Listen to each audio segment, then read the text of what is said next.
Why is your pool plaster blistering? Well, the wording of that question to me is a little bit concerning. Pool plaster might delaminate, but I don't believe that it would blister. Pool plaster is about 3/4 of an inch thick of concrete. So if you're describing that it's bubbling, what that sounds to me like is that maybe you have a painted surface. If you have a painted surface over top of your plaster, then bubbles and blisters are something that I would expect to encounter as the surface ages and slowly fails and reaches the end of its surface life.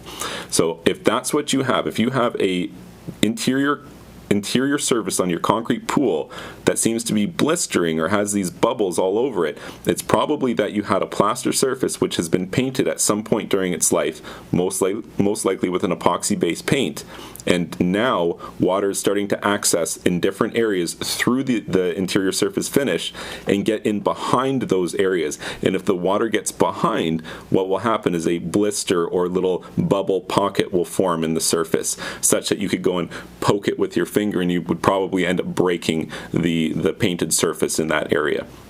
If you found this information helpful, be sure to like this video and subscribe to my YouTube channel. And you can check out my website, swimmingpoolsteve.com.